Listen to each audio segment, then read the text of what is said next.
man. Aw, man. Hello, Good VJ. Hello, Dukasoft. I'm gonna run up and refill my water. I just now hung up on a meeting, of course. So I'm gonna refill my water and be right back. Enjoy the music.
Let's see how we're doing.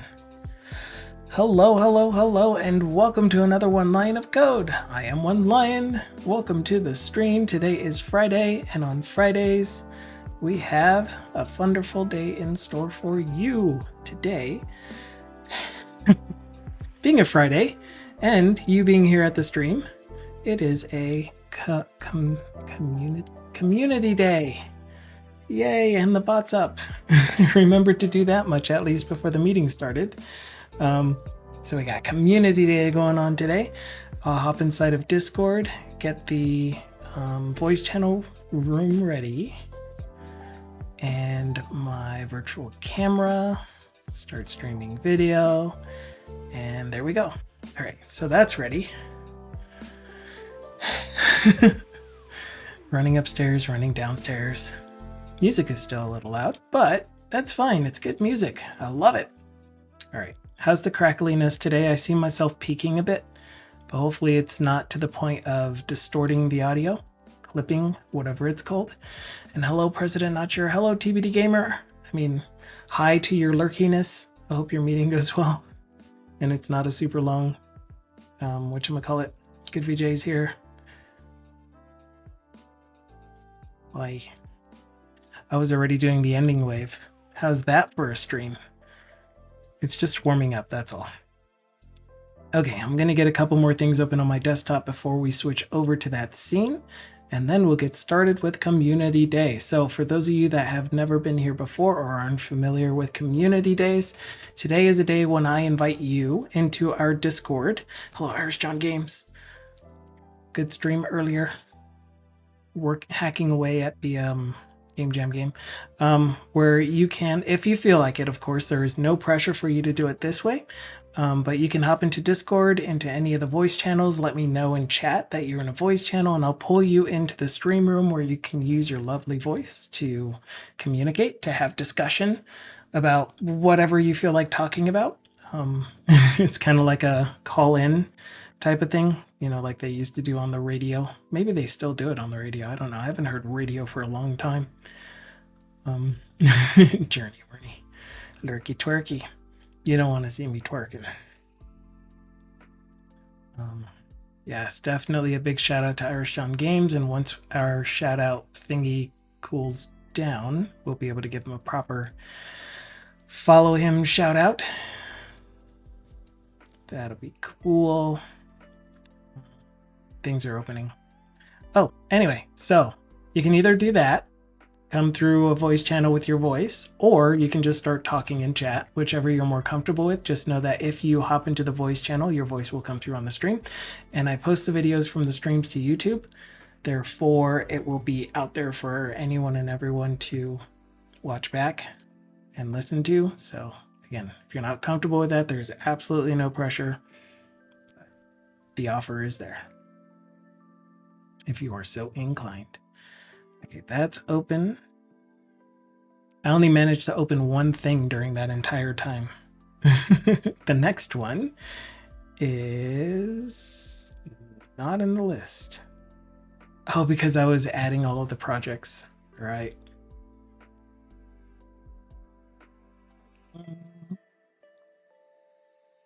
Where's my coaster?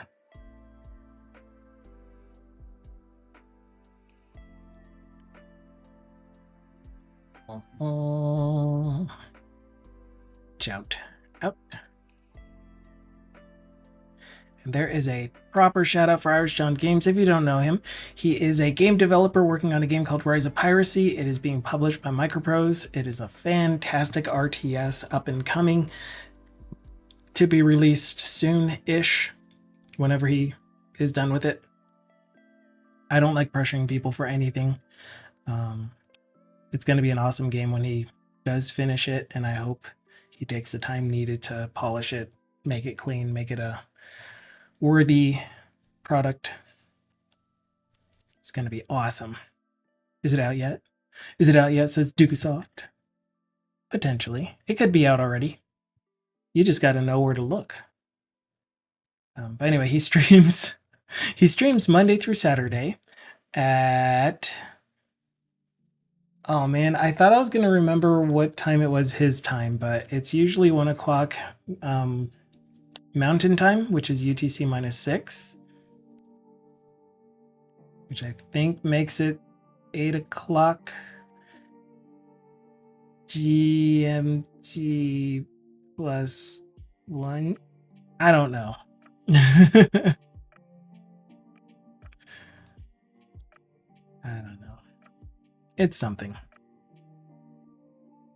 But there you go. Now you know. Oh, and what he's been doing recently on his stream is the Jackie Codes Game Jam. Doing a fun little game for that. And he started on Monday and he's gotten pretty far, from what I can tell.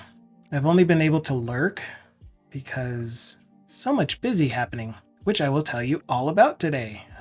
Yeah, I'm sure I will. But hi. Community Day is officially started. Phone lines are open. Feel free to phone in with your questions, comments, topics, whatever. While we're waiting for that, on Wednesday, I mentioned this thing that we talked through, and I was very, very confusing when I was talking through it because I was very confused myself. However, last night I did manage to implement pretty much this algorithm that we did talk about with a minor adjustment, in that instead of outputting a structured object, like what I was thinking is having a structured object for here is the system well, and I'm going to tell you what it is because it was too hard thinking about this thing in general terms and made it just even more confusing. So in Interstellar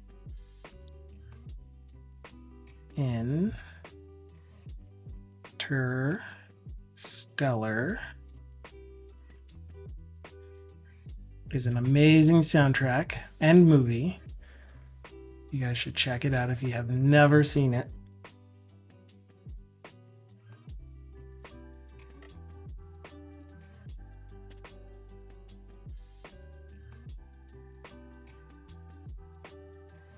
All I have to say is that's impossible.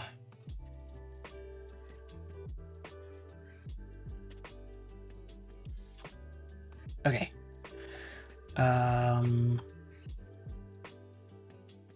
No, I can't use this one. Oh. So, I was going to go to the test site for this. And what you can see here is a little bit of a difference between the original site. If you've ever seen me show this site on stream, you will notice a very slight difference in that login page. There is now an icon up here, and that's because this is the site that I turned from .NET 6 to .NET 8, and the method that I used to go from .NET 6 to .NET 8 was create a new .NET 8 project, upgrade all of my shared libraries to .NET 8, clean up all of my null reference because I wasn't using nullability in the original app, so I cleaned all of that up. I did some refactoring, and it ported over really, really easily-ish, aside from a few small issues. So right now, because this is the first time I'm launching it on this system, I should be running in server mode because I have it on render mode auto. What an icon! And so one of the things that happened was the way that I am doing my API calls, I was hoping to be able to get away with doing it with just system.txt, but because I'm using interfaces everywhere and abstract classes, it's really, really hard to do API calls with abstract return classes without writing custom converters for every single object, and it's so annoying. So I ended up still using Newtonsoft, where I serialized the object using Newtonsoft with object type handling, custom objects, or whatever it is, the one that gives you the object type for classes. And then deserializing it using system.text.json and then sending that as the HTTP request. But anyway, it's so convoluted. I want to refactor that one so bad too, but I needed to get this up and running. Point is, there are still a whole bunch of issues. I mean, it works really well, and it works faster and better than the .NET 6 version, but there are still just a few UI things that I wasn't able to address yet. Okay. Point is, haven't touched Newtonsoft for a while. Yeah, system.text.json did get some features that made it relatively easy to do the same things that you're doing with Newtonsoft, or had to do with Newtonsoft. One of the main ones was reference loop handling. That was really, really annoying, and that was the main reason that I was using Newtonsoft from the get-go. Okay, so. Yeah, I thought so. So this is one of the areas that is broken, and I think this one is the issue with the API call.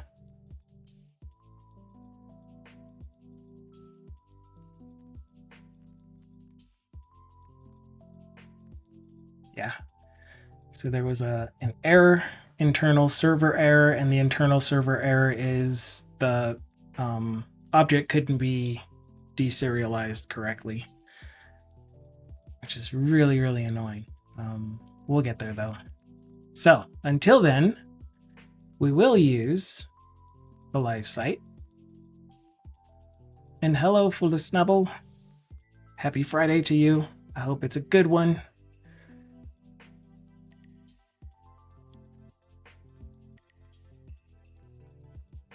I had, like, keep in mind that all of these sites that I will be working on in the near future more actively are done. I finished them 2 years ago, 3 years ago, and I converted them over from an existing JSP application to .NET.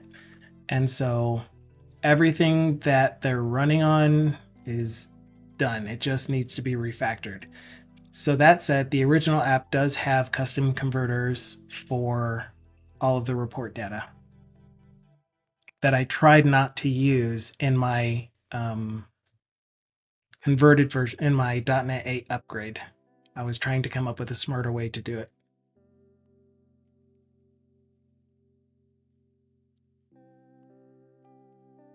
Okay, so here's the thing that I was trying to describe on Wednesday.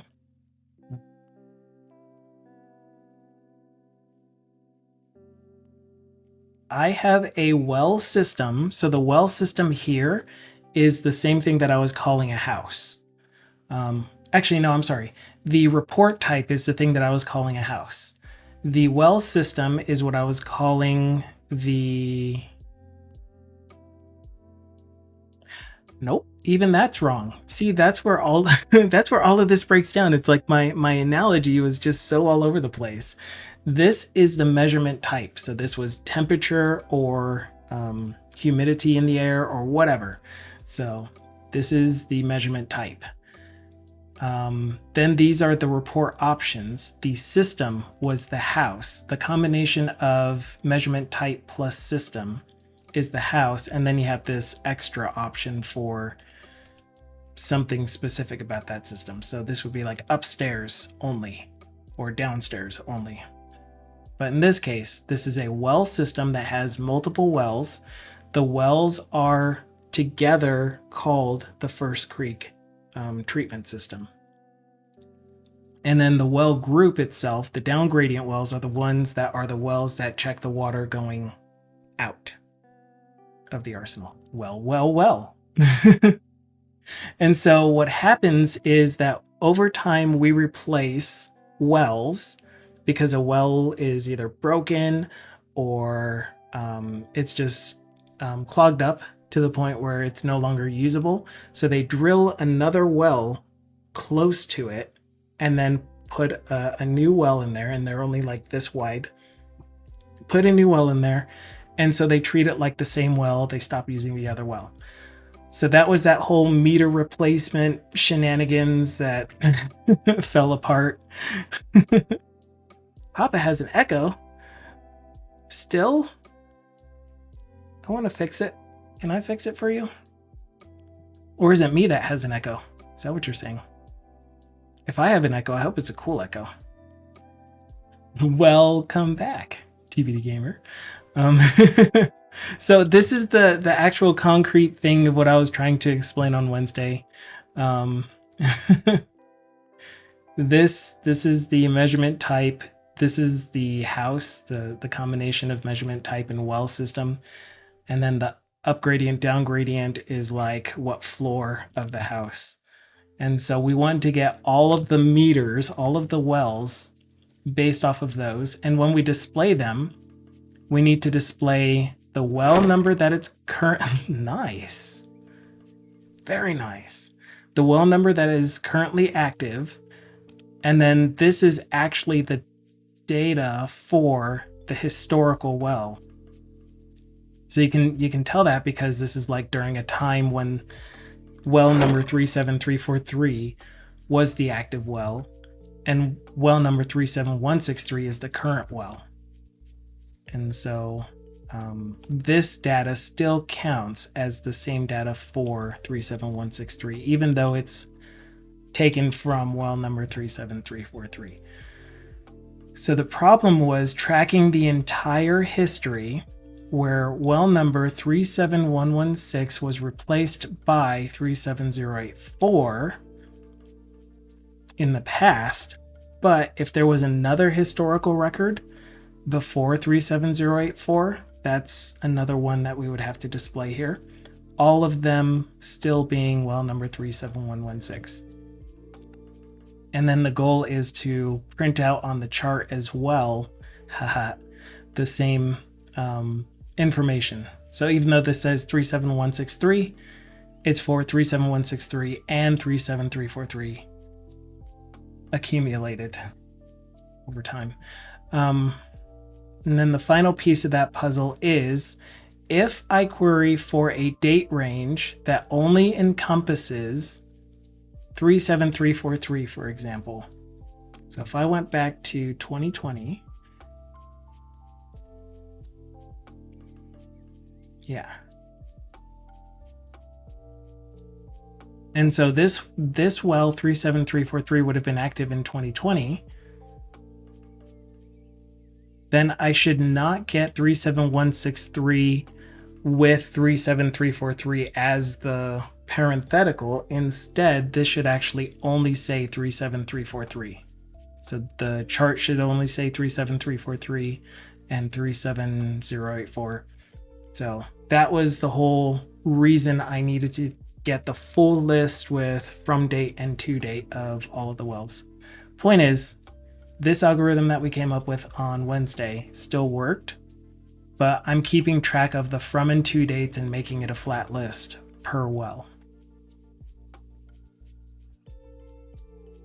So effective from and to, and then I get all of the data for all the wells. They keep their track of their own data, and they have a group ID. And so essentially what I'm going to do is say for this date range, is there for each well in this date range, print out their data grouped by group ID. But if there's only one distinct actual site name, site ID, then we will print out that site ID. Otherwise, we'll print out group ID, parenthetical, site ID. It's going to work. So that's it. That's all the time I'm going to take up on Community Day with that. So once again, phone lines are open.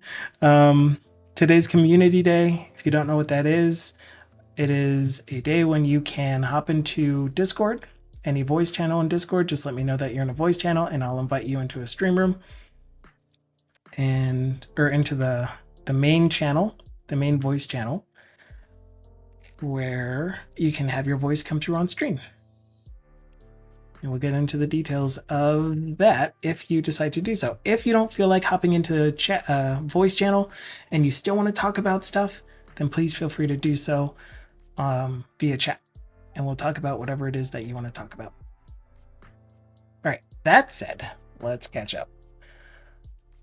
So I'm going to actually go back to the very, very beginning because I didn't read it from the top. Dukasoff was first. Good VJ came in, said hola. I needed to go get water, so Dukasoff made me drink more water. Told you it was Community Day. Dukasoff said, wow. President Not Sure said, Irish John came in to lurky twerky. Oh, TBD Gamer went to lurk to go to his meeting.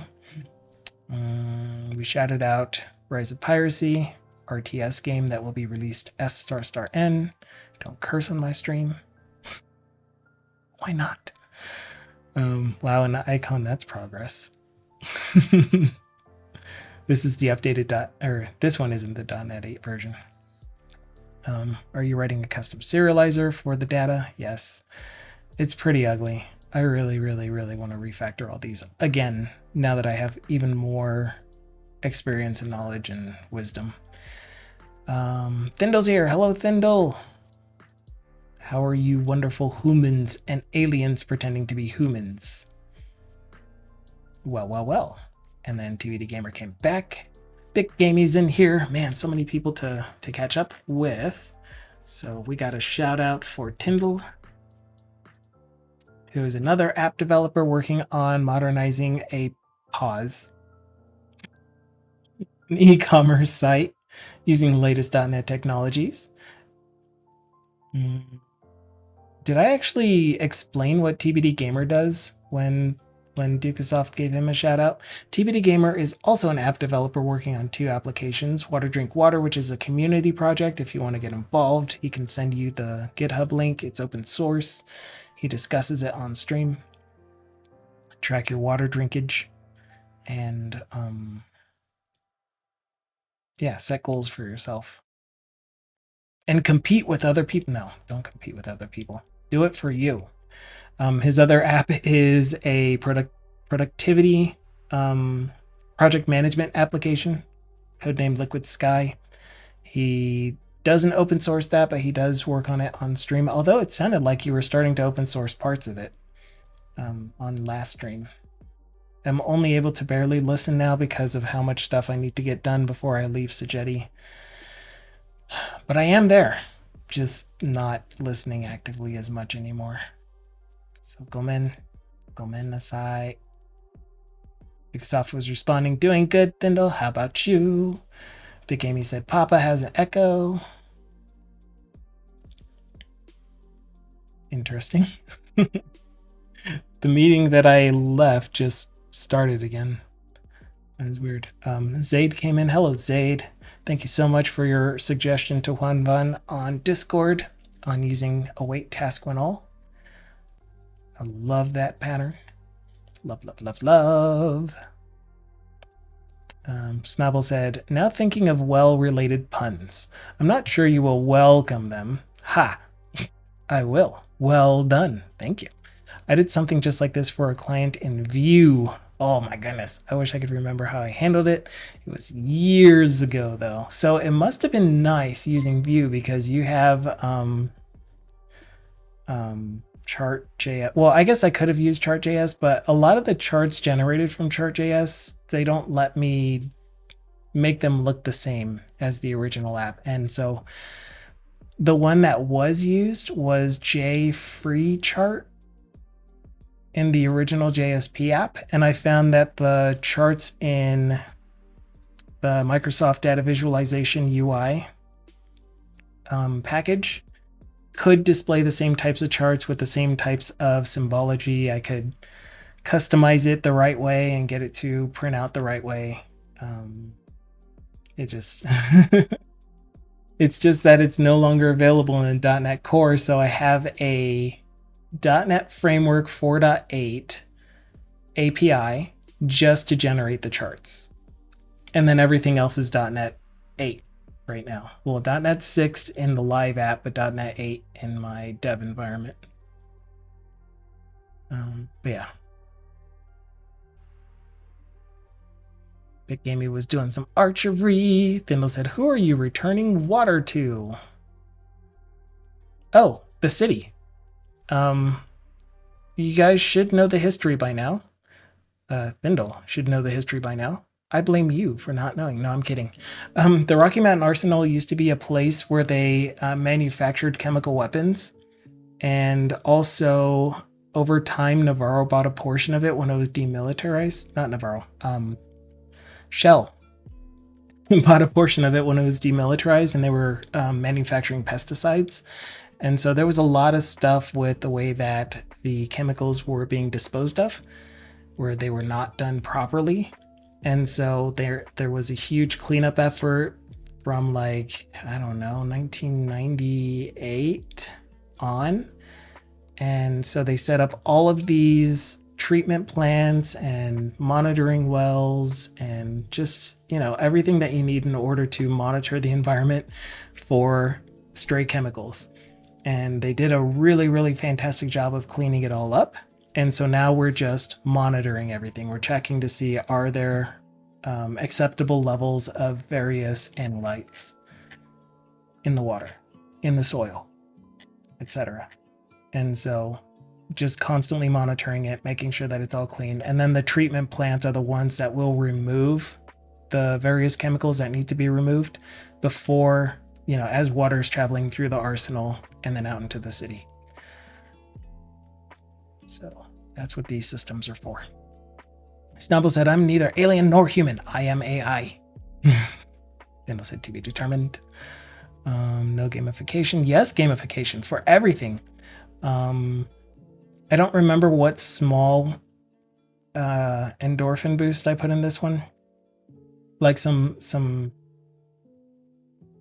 weak highlight things that happen. Dopamine hits is what I said. these hover chart or hover icons, at least compared to the way that the app used to be. Like these give the user a few dopamine hits because of just how not good the original was. But yeah, TBD Gamer said, I share some of the supporting pieces. Things like the... oh, yeah. So regarding the open sourcing stuff, I share some of the supporting pieces, things like the Kafka library and messaging stuff. Cool. Yeah, and I remember you saying that before, but it sounded like you were providing access to more than just that on yesterday's stream. Yesterday? Yeah, I think it was yesterday. Napalm says, all my apps will now exclusively target MS-DOS since Microsoft open sourced it yesterday. MS-DOS should be the new cloud native OS, says Snubble. Thindle said, is there a phrase that will cause you to recurse? Most likely. This statement is a lie. Ooh, I just broke all of the AI out there. TBD Gamer said, using Teams? That was a feature I found amusing. Someone would join a meeting late and it tells everyone the meeting started again. Oh, yeah, using Teams. So the person that rejoined the meeting was in the original meeting and we all hung up, and then I think they just rejoined again.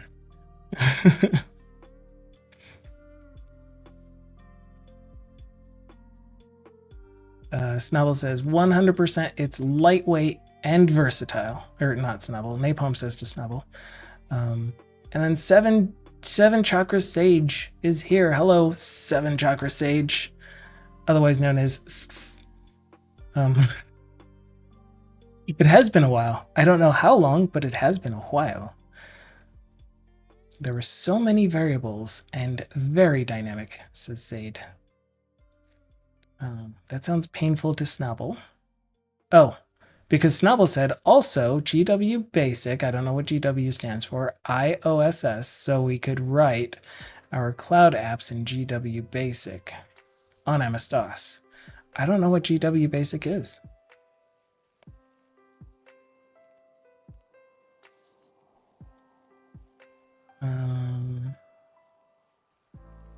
Nintendo said, I had MS-DOS on my old phone. It was glorious. TBD Gamer says, really? What was glorious about it? Nintendo responded, except for being on my phone, it had autoexec.bat and config.ini and hymem and a file system, and I could start Windows and play Minesweeper. TBD Gamer says, lots of utility then. That sounds like my old HTC Incredible. It had Windows PE. Is that what it was called?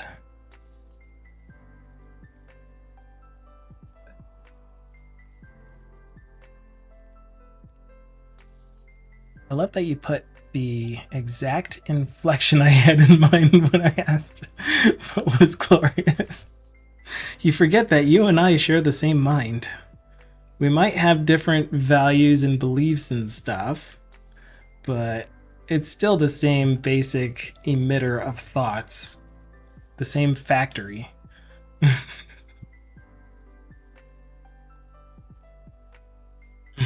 Absolutely. Okay, so anyway, enough about RMA water. Doggos is lurking now.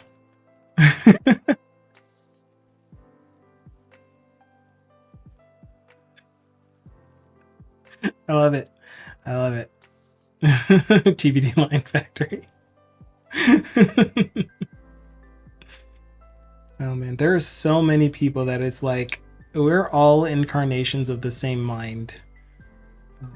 We just have a lot of the same thought processes, the same emphasis on the things that we have chosen to value or not value. I can see the patterns of the universe and know I'm not a 9. Then .get random streamer. Exactly. Onwards to RMA air. We're almost there. Actually,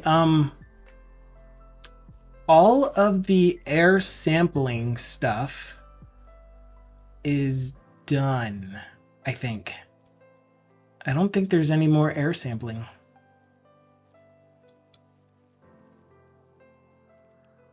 I think it's safe to breathe on the arsenal, or on the National Wildlife Refuge. Without a mask, even. At least for now. So, any topics, anyone? Anything you want to discuss? If not, I have something that's kind of a continuation. It's tangential to what we talked about on last Friday. And if you recall, last Friday, I started mentioning some things about what belongs in a repository.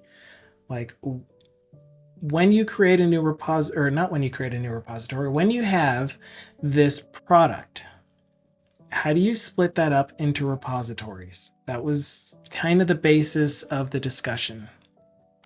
And so if you want to talk about that, you can talk about it some more if you have opinions on it. And even then, it's not necessarily just a product. It's an application. It's whatever. Just think of it in your own terms as far as how you construct or how you arrange or organize your Git repositories. And think about it. Yeah, let's do it that way. Think about it from a company standpoint, I guess. So you have one product on your team that you deliver. Yeah, we'll go with that. You have one product on your team that you deliver, and it's a pretty complex product with back end, with helpers, with the actual front end application that gets shipped to people. The front end application could be a web app, it could be a desktop app, it could be multi-platform, whatever. You can sample water in a glass, just swirl it around and taste it like a fine wine. But how do you sample air? Same way. Nope, same way. Put it in a glass, swirl it around, and I like that fart comment. Do you need to compress it into a tank, or is it enough to breathe in deeply? The latter. No, I really don't know how they took air quality samples. I'm sure there are meters for that, measurement tools. But they also sent air samples to a lab in the past, so I don't know. I don't know how it works. I can understand soil samples and I can understand water samples, but I don't know how they collected and sent air samples to a lab to be tested. Okay, so that's one topic, though. That was from last Friday.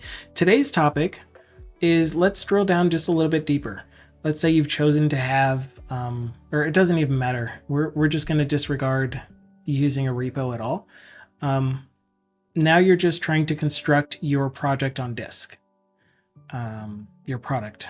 So when you're working in your product, how do you set up your solutions? So I know that I like talking about, or that I bring this up a lot, but I don't think I've ever directly asked what belongs in a single solution.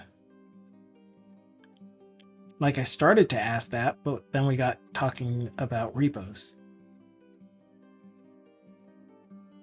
All of it, monolith, all of your projects, all of your helper files, your readmes, your YAML files, your testing library, it all belongs in the same solution. One solution, all the projects. That's what Thindle says. It's all part of a solution. He's like, no, don't misrepresent me. I was just joking.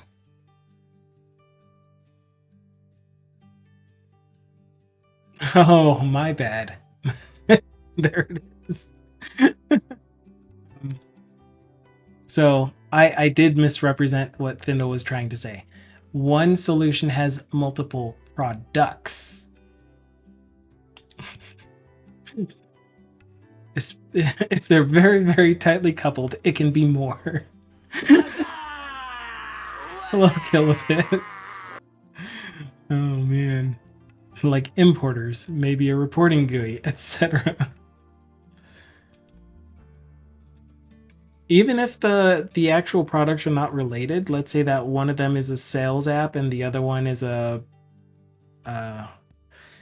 data entry application, document management application. Yeah, they all belong in the same solution. Help. I'm trying to open Firefox.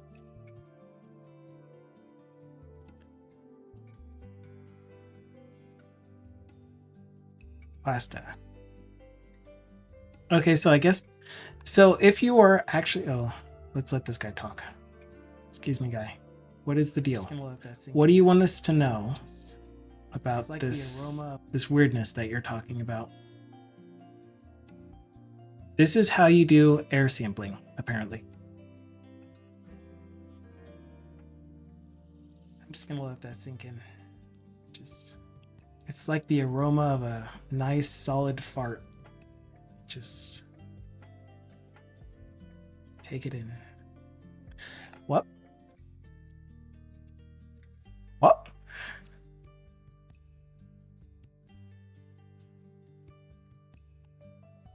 That was in response in reference to a wonderful, fantastic dad joke. That was just the best. Okay, so if you are actually being serious about your statements, Thindle, I don't want to joke about it. If you are trying to be serious about it. Okay. So then, how do you define a product?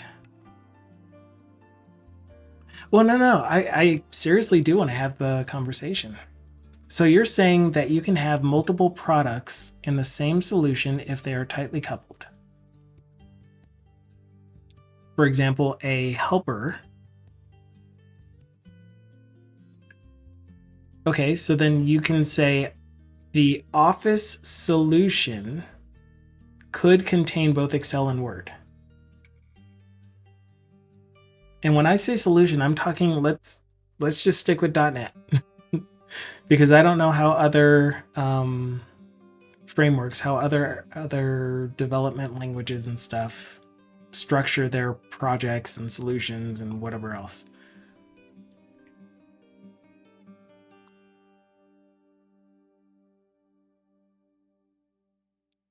Okay, so right now Excel and Word, we're saying, are two separate solutions.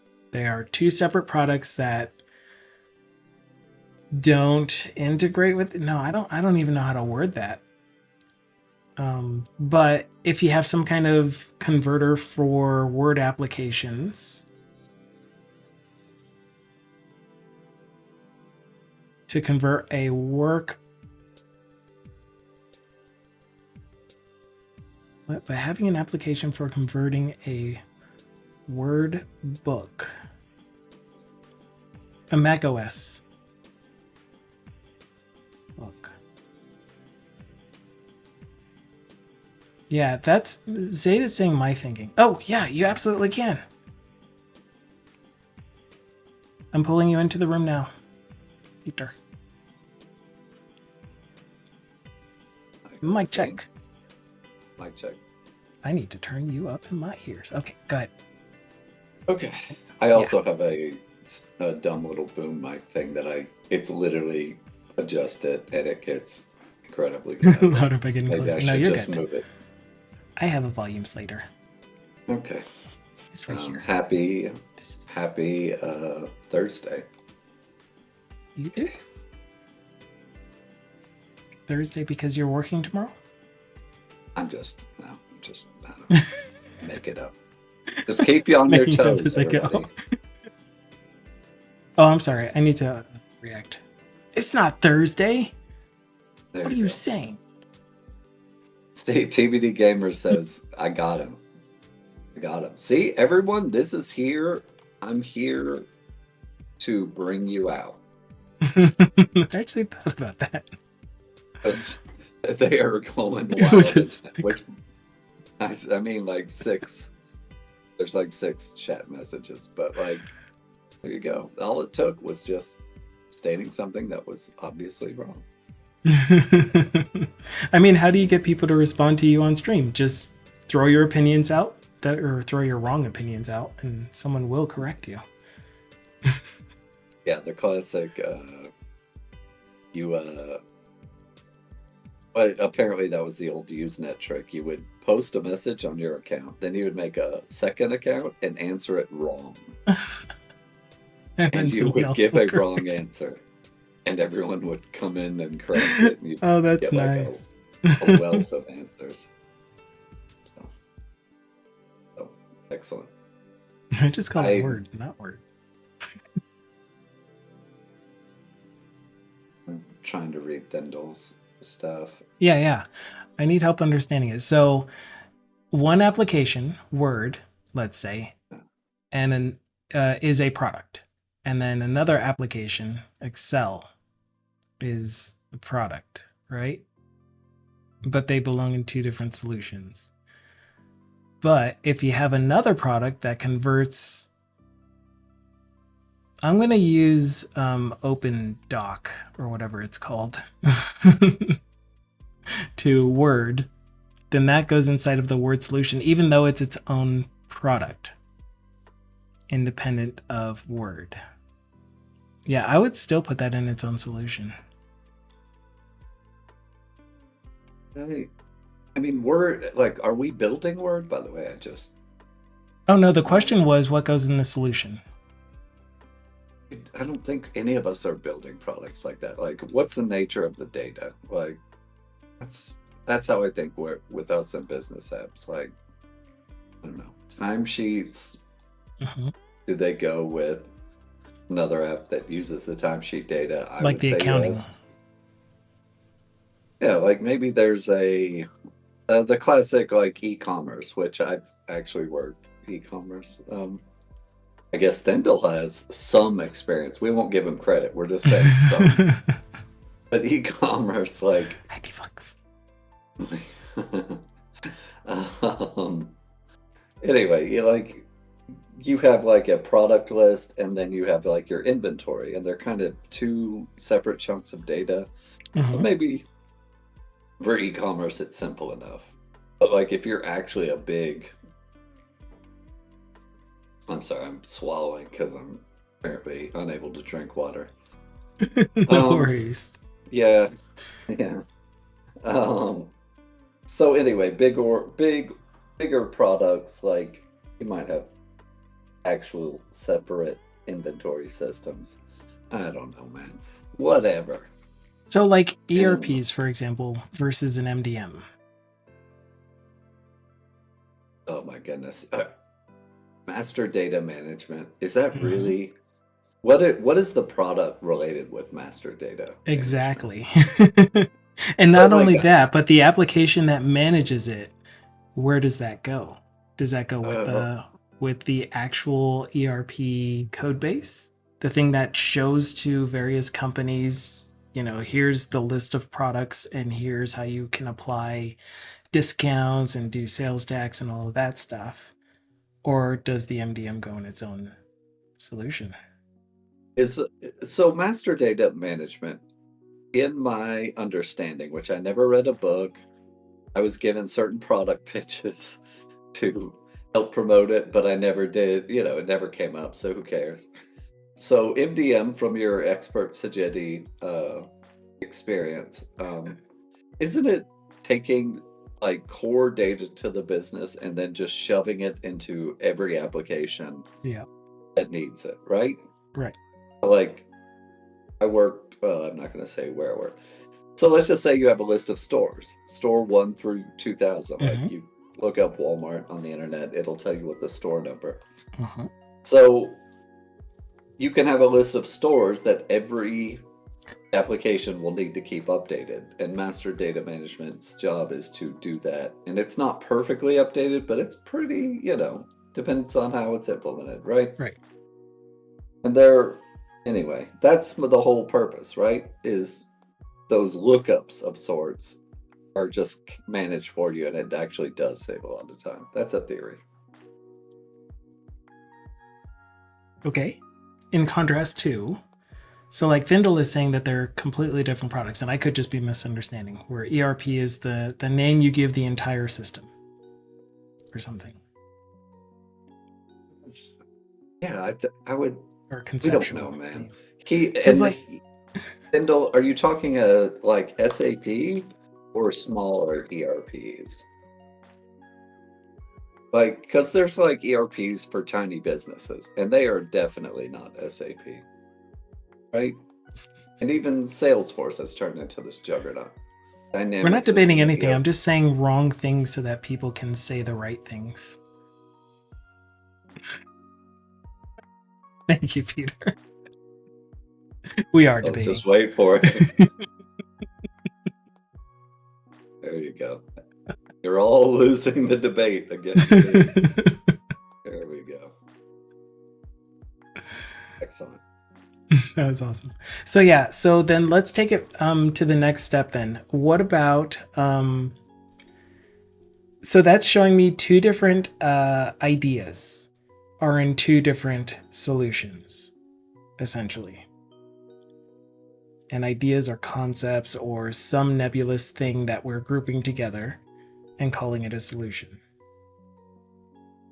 So it's not product based, essentially. So Vendel, I think, is saying the inventory is separate from the bookkeeping, which is the money. Okay. I don't know, man. I mean, some of the I've money. never had to deal with this. He might be able to get on and talk through it, but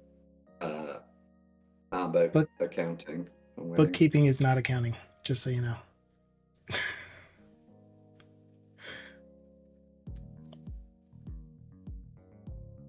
Bit. I'm winning. Prove me wrong in chat. Okay, sorry, I'm focused on the audio conversation we're having. But why? So... Why? You're doing amazing. Dang. Oh, you're doing expertly done. Well done, Dukasoft. Hey, he's this is why he's a trusted mod on my channel. Because for all those times you're streaming. Yeah, for all those times. By the way, if Irish John's here, thank you for the shout out. But what you need to do, Irish John, is shout out the 1-1 line stream where I actually may appear from time to time. This is his actual stream on Fridays. This is my Friday stream. And I'm serious, like, this is more regular by far than anything. Oh, okay. Well, it is great having you, and I hope you never feel pressured, but you're awesome. Thanks for being here. Thank you. Right. Vendel's trying to, an ERP is a combination of accounting, PIM, CRM, sales, possibly content. Each of those are separate solutions. Sure. It's all like, I don't know. Okay, so let's pick one. Let's pick something you are most familiar with, whichever one that is, Vendel. Is it sales? Is it the presentation of your app to users where they can click on stuff, or to the sales associates where they can check people out or set things as on sale or whatever?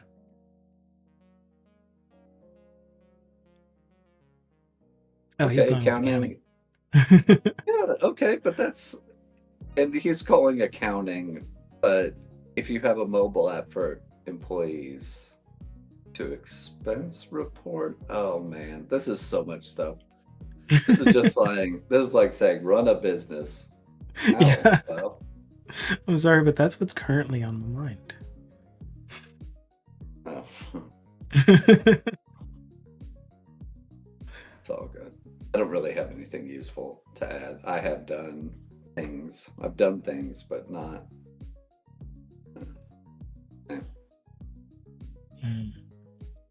I'm sure he's still typing though. Some things on my mind with the accounting system part is there are multiple things to accounting that you would want to keep track of. So timekeeping, your accounts payable and receivable. So the actual bookkeeping parts of it. The how you're taxing things, like depending on your accounting method. Are you using depreciation? Are you using um, what are they called? Cash versus accrual basis? All of those things. So each of those are separate solutions, but what if they're all in the same product? Like, what if you have a website that lets you do all of those things? What goes in that solution? And so you're thinking in microservices terms, right? You're saying, Possibly. my users want a UI that have information from these three things, right? Mm-hmm, mm-hmm. And I can't just write one query and get all that data. And maybe the way it's built is I would have to query like multiple times across like a web service boundary or something horrible. All right. So that I'll read Thendall's and then we'll. Okay. Application is for employees to photograph receipts and their boss. For the accounting, the module for the accountants to account to the account. Okay, that's too many. Not all.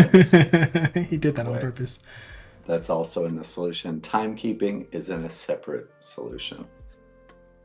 So one, by the way, there are two different famous, well, one's famous, two different conference talks. The Jimmy Bogart Microservices Mega Disasters talks about how if you have a microservices situation, you can't have it just be a spider web of web service calls. Right. Because at Dell, allegedly, at Dell to show the product page, it took like all these web service calls and it was getting slow, really slow. And it was unfixable. And so they had to figure something out. But it was like microservice, how do you say this? Everyone was honoring the boundaries, but the performance was awful. So anyway, you can watch out. Jimmy, here's a search term. Microservice Mega Disasters. Okay, so that's good enough to Google for it. The other one is a little bit more crazy. I just want you to just take it in and just let it wash over you because it's good technical ideas, but it's not necessarily, I wouldn't want you adopting all of them. Anyway, Okay. the other one is Scott Bellware talking about how they do microservices, and he says if your websites, like where you were talking about how do I pull from multiple products and whatnot, right?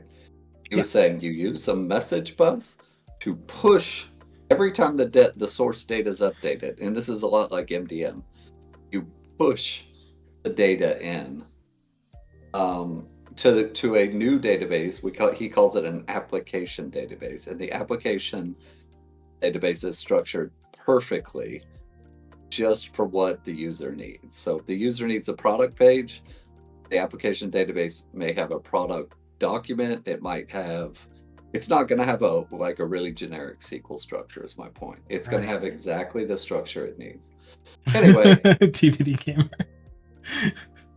But TBD gamer, you have to watch Jimmy Bogart's video and understand this is a real problem, and I've experienced it at our tiny little e-commerce. Oh my goodness.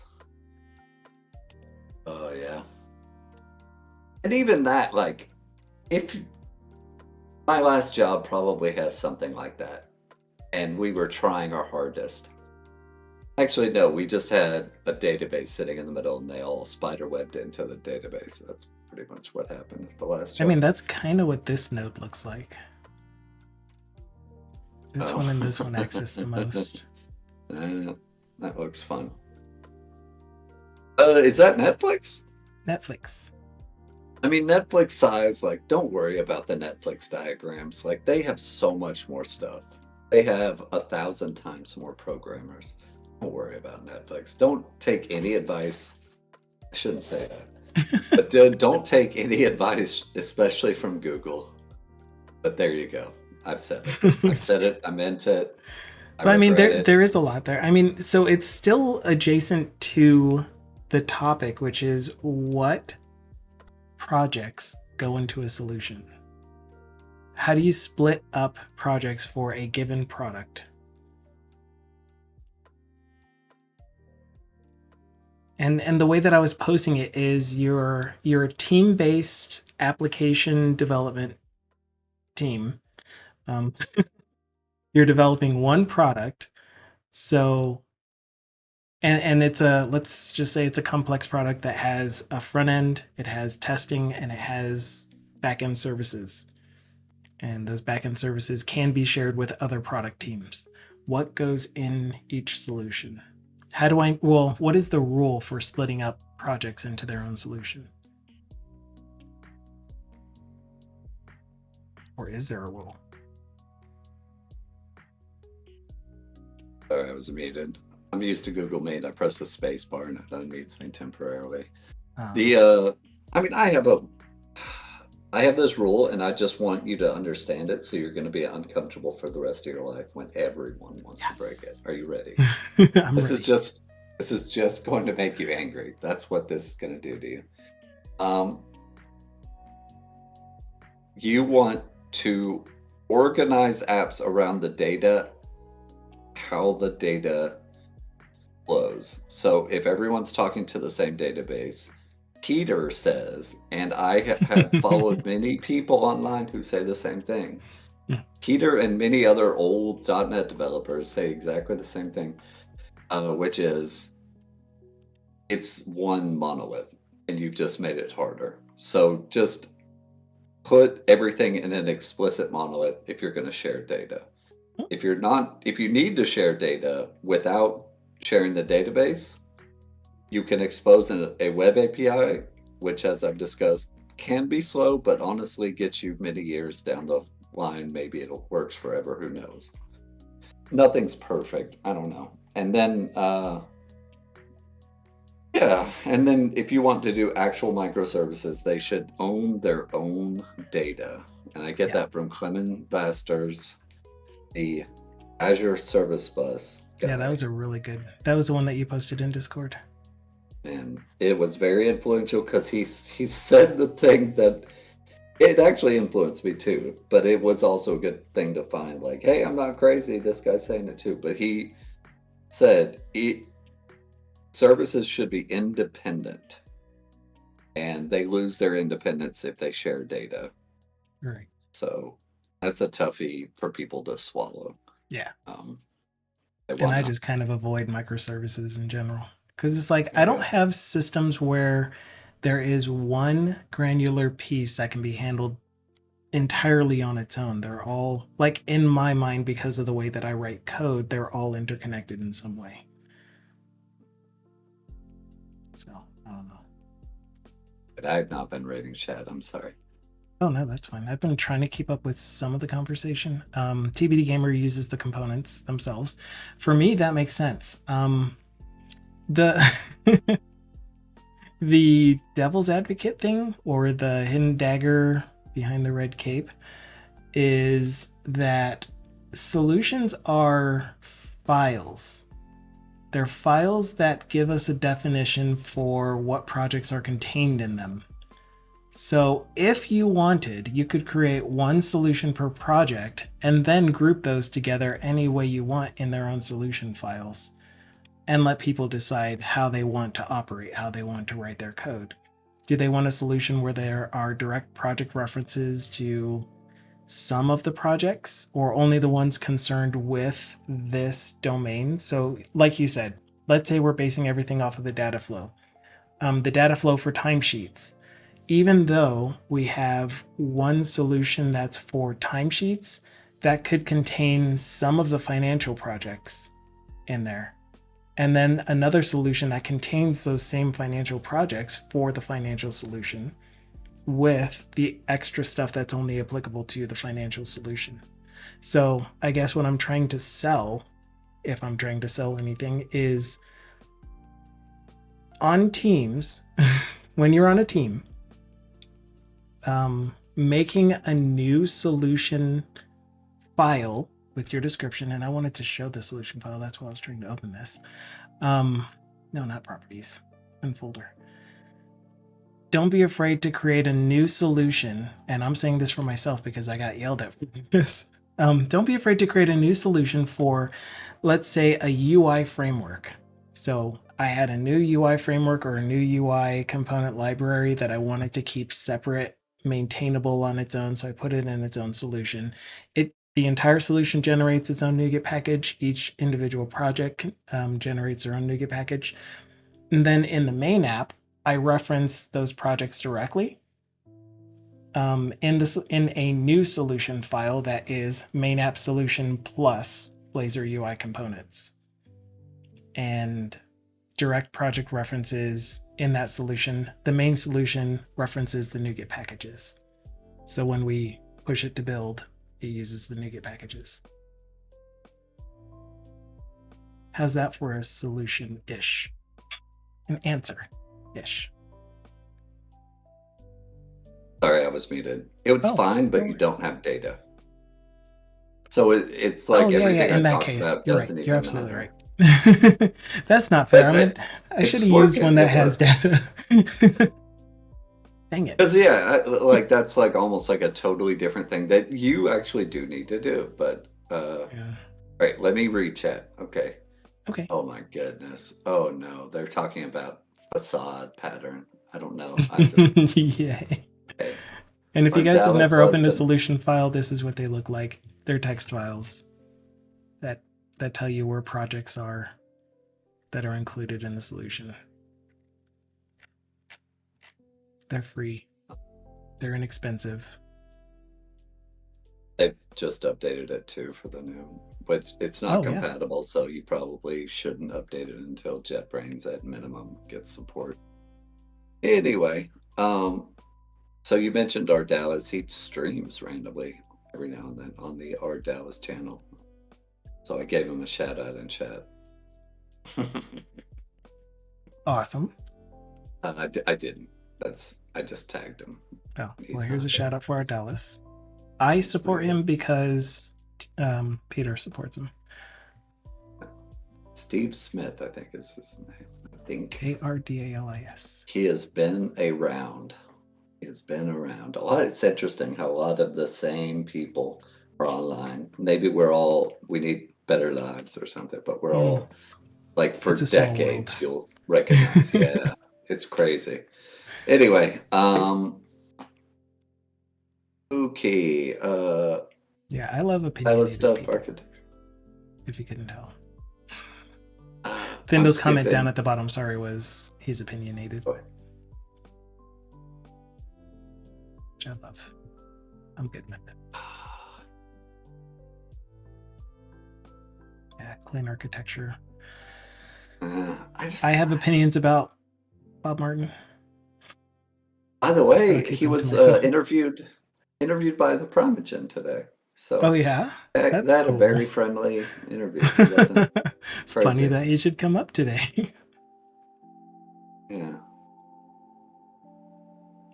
Aspire with multiple solutions. Anyone tested it?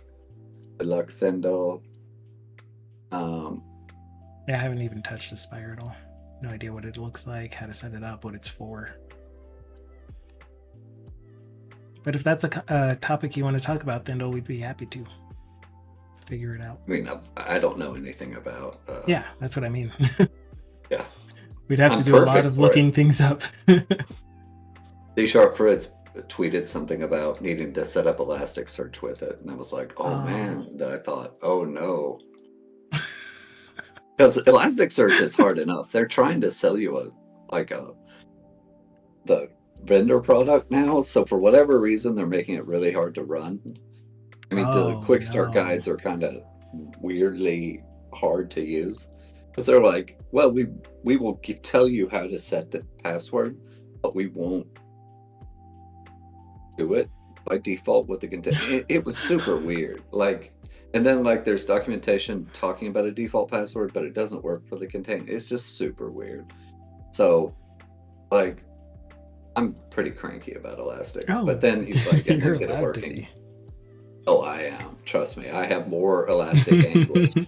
I have That's had funny more though, heart because palpitations. Elasticsearch was being recommended to me a lot when I was talking about the document management system that I was working on at RMA, and I Yeah, needed something to index hundreds yeah. of thousands of PDFs and be able to search them quickly. Just pay for it. Don't run it yourself. Yeah. Yeah, But and I you're still good. stuck with their original implementation using DT search, which is still not great, but it I indexes the would files and say, searches them fast.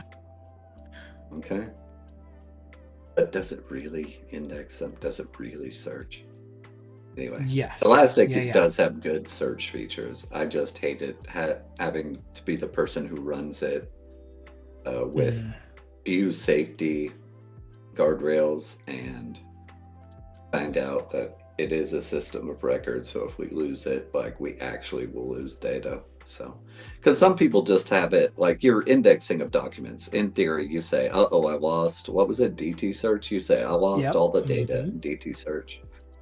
Uh, I'm going to rebuild it." And you would write a program to like Oh crawl gosh. your whole I've done stuff that. and rebuild. I've done that. Yeah, so it's good. But then if you store stuff directly in DT search without, that's what's called bad. So we're doing Yeah. that allegedly. Where did I put my Um, browser? So while you're still catching up in chat, I'll show where I did that. oh, you did. Yeah. How long does it take? I'm sure. And does it charge by Over a usage day. or just? No, because it's a product that is running on our server. Hmm. So even this, well, I guess it costs because it's like 400 or 500 gigabytes of index files. And so, of course, we're paying for storage on that.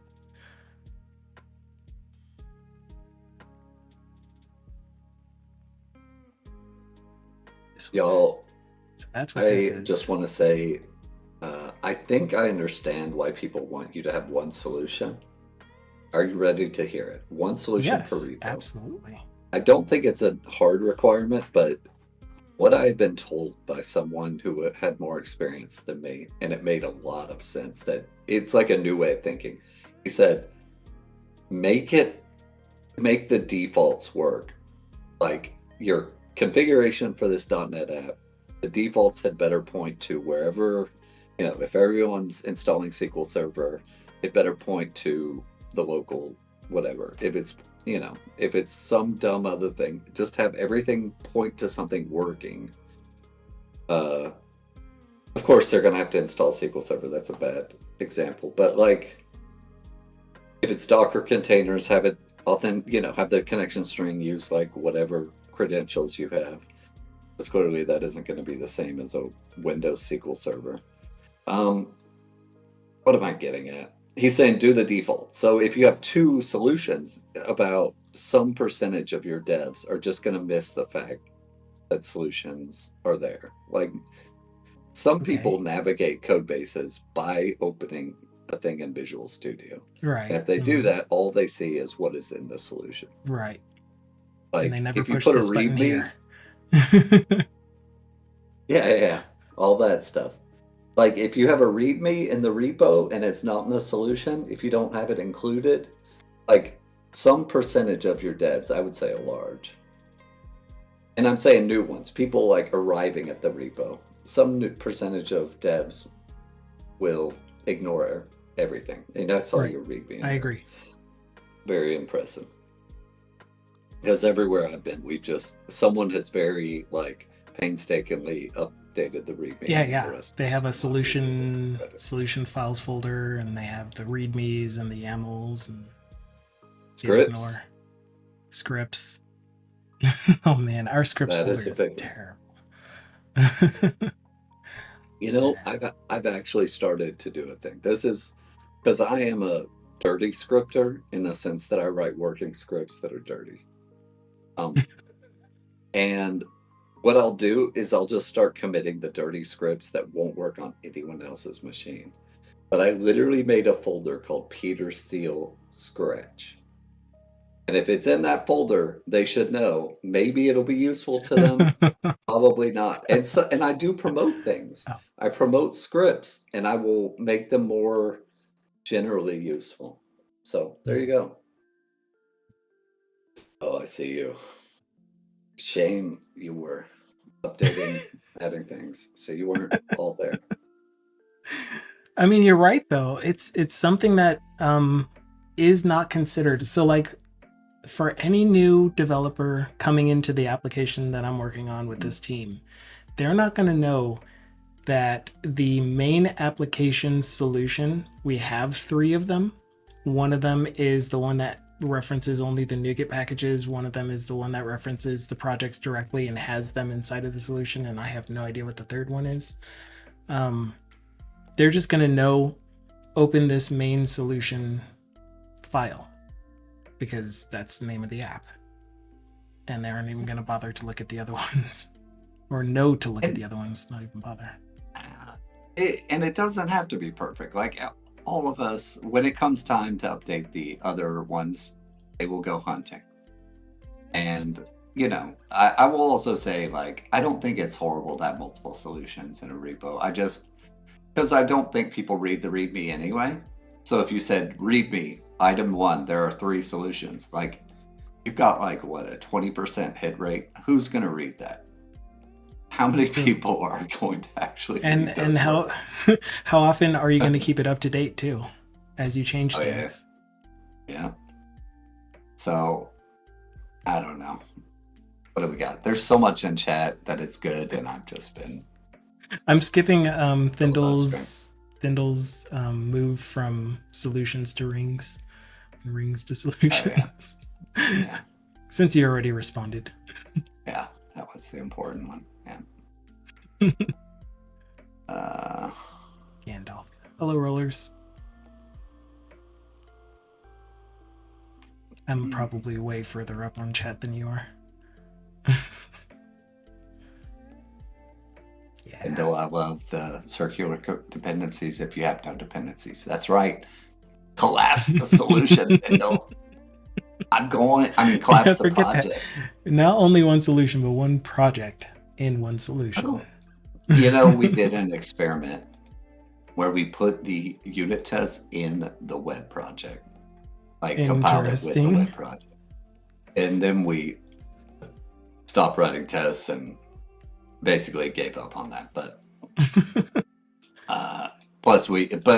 then you realize like, oh, this code is only necessary for the web project. But there were problems with .NET Core. By the way, .NET Core test projects have to run as an exe. It's kind of a weird, like they have a main entry point. That's what I should say. Mm-hmm. They have a main entry point, but console apps also have a main entry point, and they conflict. Yeah, everything does. So, everything. I guess not. They used to be DLLs, and we would magically load them into the in-unit test runner. That's how it used to work. Oh. I mean, I don't remember. I don't know now. All right. Yeah, I didn't do tests before, and I still barely do tests now, it's one of those areas. It's like, I want to get better at that, and then it never happens. Never actually invest the time to do it. But I still have the desire to. That doesn't negate the fact that I want to. Yeah, you see it. There you go. So you're saying I'm doing it the right way. I will never say you're doing it the right way.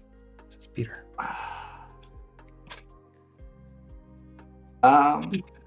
I do have to go soon. I was supposed to go 5 minutes ago, but yeah, I got it. You don't have to explain why. I'm sorry.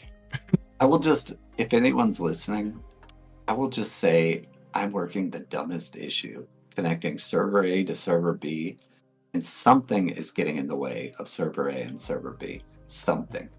It's a mystery. I will also say server B, I'm replacing server B. It was an older server B, and it was talking, and now it doesn't talk. Working. Oh, jeez. Now it's not working. So that is blowing my mind, and I slept on it, and you know what? Sleeping on it did not fix the problem at all. Last them to one server. Same thing we're doing with solutions. You should do that with servers.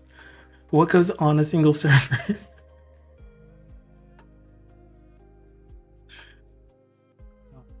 Anyway, before you go, do your stand-up if you're still around. Oh, yeah. Thank you. I've been extremely productive.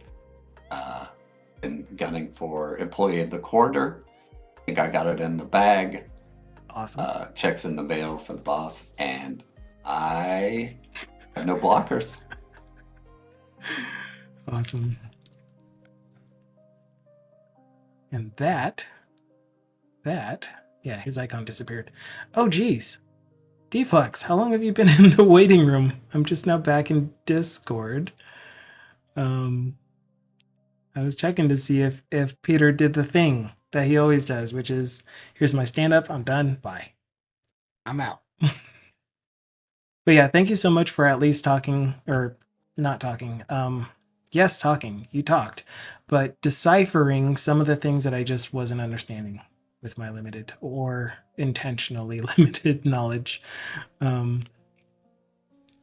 Really did appreciate that conversation. So I think what we've come down to is that solutions, one opinion is to structure your solutions in the way that makes sense to the way that data is flowing. So group related things together in the same solution. Another one is, well, it's still in the same vein as group related things together, which is to group related functionality together. So you can have a single product. And even then, so going back to Thindle's example of Word, I wouldn't even have Word in its own solution by itself. I'm sure there are tons of moving parts and pieces that are reused throughout the entire Office ecosystem that you would have in some kind of shared library that go in their own solution, even if you do have that shared library in the Word solution. But that's just me. Steve Smith, met him a while ago. He was on the Microsoft stream this week, Microsoft Steam. We're going to buy some Microsoft. Wait, no. I think most developers are very opinionated. Some are just willing to share their opinions, and I want to be around the ones that want to share their opinions so I can tell them they're wrong, so that I can hear them and adjust my own opinions as necessary or bolster my own opinions. That's probably the main reason I like to hear opinionated developers, is because if I hear something that they say is not in line with what I believe to be the true opinion, the factually correct opinion, then I'll just make mine stronger for myself without even arguing and letting them prove their point. It's terrible. So then Thindo was telling me about Aspire too. It's a dashboard that helps you connect different services, complete software as a service, or your own microservices and orchestrate the whole thing. Still have no idea what all that means. I have an idea. I'm not fully processing it, but I'm sure it would be easy if I let it sink in like a, no. TBD Gamer said, I think I need to. So this is what I default to when I don't have anyone that's also talking to me in the stream room. I'll just read everything and then comment as I go along. TBD Gamer said, I think I need to review Aspire at some point to do something about the deployment part of Liquid Sky. Remember, it's not RTM yet, but soon. There's a cat that showed up on my phone.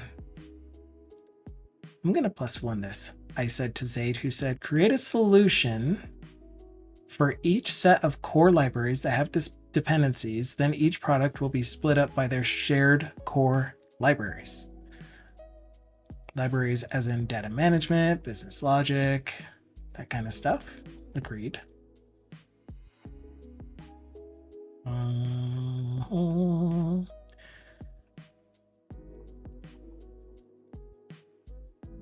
Yeah, skip me. I still like the pile of stuff pattern. Just put everything in a big pile with interdependencies and spiderwebs and direct data. You can't have circular dependencies if you have no dependencies. TBD said, you're not wrong. but is it actually right? Thendall said, that also means you only have one solution and one project in that solution. So you're saying I'm doing it the right way, says Dukasoft. And then later on, Peter said, I will never say that. Not once. Thendall said, you always do it the right way. Dukasoft says, well, if it works, I'm happy, especially if you are, a solo dev and don't plan on anyone inheriting your code base and needing to use it. As long as you know how to maintain it, everything is fine. Everything is awesome. I need a thin to cry emote. Just use sad kitty. Sad Zelda. With the eyes.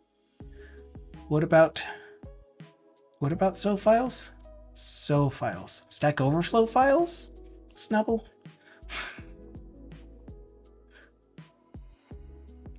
Quick solution. Skip the tests. Yeah. Then you know how to, you won't have to worry about having them in the right place.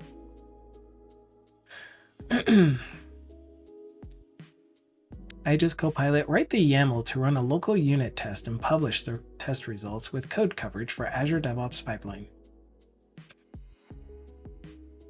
And then you copy pasta without reviewing it. Like a good developer. TVD Gamer says, get a bad back. Sleep on a server. What? I'm lost with that one. Copilot, fake a convincing test run result. That's even better. It's warm though, says Thindle, sleeping on a server. Ooh, I get the Employee of the Year Award 2023, so good job, Peter. When you're a solo company, I'm kidding. Zaid was asking me, what are my thoughts on invoking Blazor methods from JavaScript and vice versa? I'm creating a Blazor server app that is built mostly with with JavaScript, but the UI is mostly Razor components, which need to be updated often from JavaScript. If you're going to do that, then just write JavaScript and manipulate your UI that way. You don't have to call into Blazor unless you are actually updating C# objects, in which case, yeah, that's different. Then go ahead and call back. For me, let me start here. If I have an app that I am starting from scratch, or at least a redesign or re-implementation of an app, I will avoid using JavaScript as much as possible.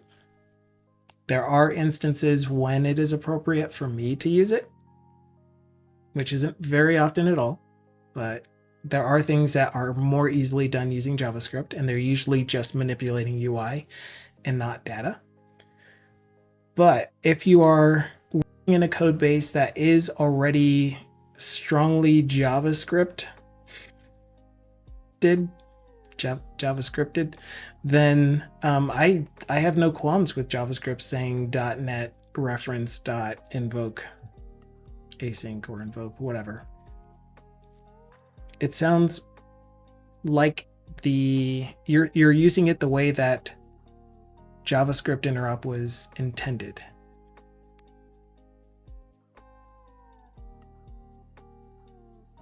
Okay, Thindle says, it was a hard race, but I got it. Those you knew get.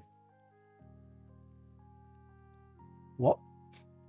Peter said, this is the second video. No, oh, yeah, this is the Alex... I was far off. Scott Bellware video. Noted as extremist, but I recommend it as an approach to microservices that work. Unless this was the Bogart video. No, this has to be the Scott Bellware.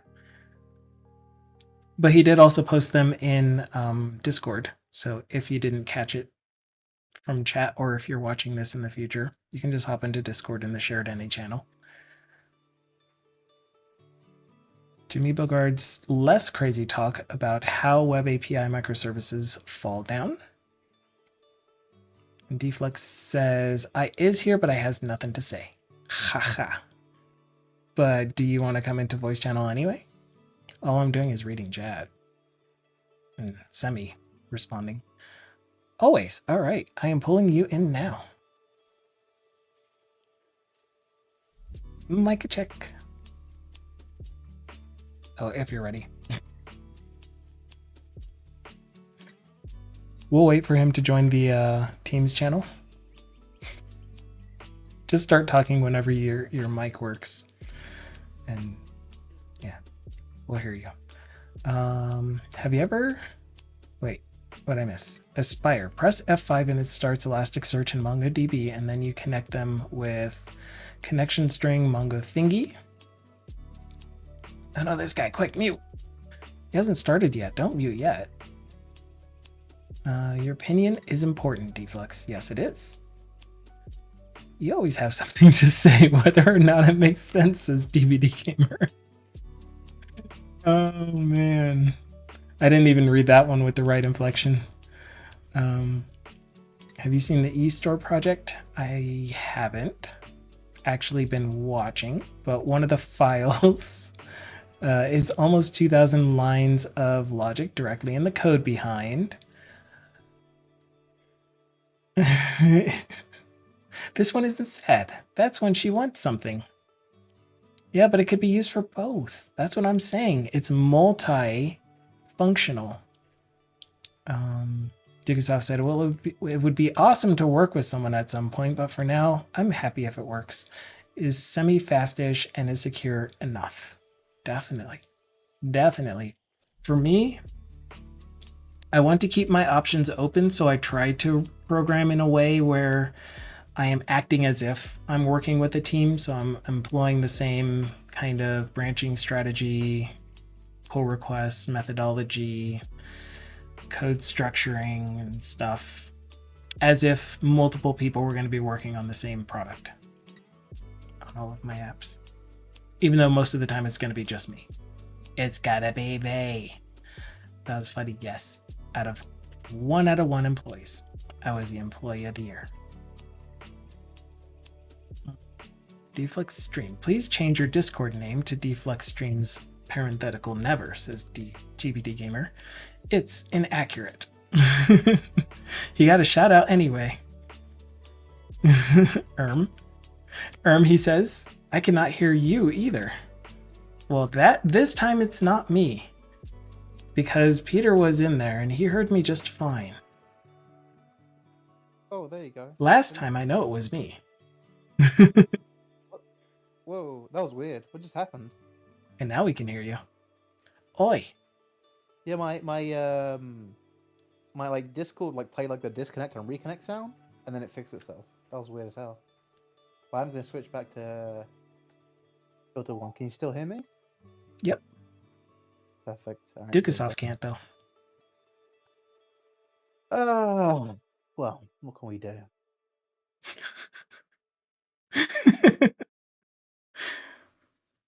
I can't. I don't know how to do that, Peter. Why would you want to mute me, Peter? That's very not nice. Oh, it's almost... Wow, there's still 30 minutes left and my water's almost empty. Because it's funny. Obviously. Deflux, please change your name, your Discord name to Deflux Never. Oh yeah, you didn't hear me read that one out. Oh my word. Hey, it may just happen. I just gotta get my head around a few freaking things. No, you know, every time I do go to stream, I have a couple of side projects that are actually like side projects. People do actually use them, and so I like to maintain them because they help a couple of businesses that I want to grow, and so those take precedent. As soon as those work so well that I don't have to touch them anymore, then I'll go back to streaming. But right now, like I say, those take precedent because they make money. I've been doing lots and lots of derailing myself with side projects. I got back into music. So like the thing that I really want to like stick to and do the most right now is finish that story or write more on the story, but that's going to happen whenever inspiration hits. And right now the thing that's been plaguing me is this desire to write music. So I'm back to doing that. To write a story? Yeah. Well, writing this, well, the story The story is mostly there. I just got to organize it and turn it into a story. See. I see. I think we have I've something that pulled- is. all my Go ahead. creative outlets when it comes to like writing stuff or like making music, I've just paused it because for me, AI is doing too much where I'm not sure if it'll even be valuable anymore. And so I I've don't care ceased about those, that. I just those need my creative- story I to know. be out there.